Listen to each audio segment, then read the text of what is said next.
Hello! In this video I will show you how to enable Google Assistant to work on lock screen on OPPO A15s. So you have to start by opening your Google application. Then click on your avatar.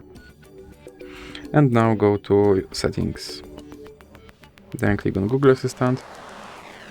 And click on Hey Google and Voice Match. Now click here on Hey Google. And then scroll down and click I agree. Now click on More and click I agree. Then click Next.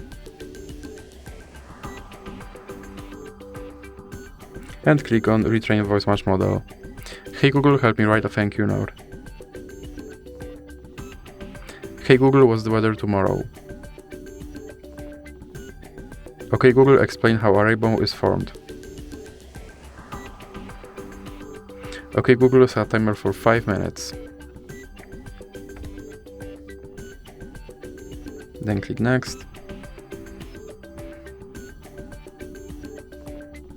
Now you can go back and click on Lock Screen. Click Yes, I'm in, and make sure that this first option stays on. And now let's check if my Google Assistant will work on lock screen. Okay Google. And as you can see, my Google Assistant now works on lock screen. So that's it for this video. If you liked it, please remember to leave a like and subscribe.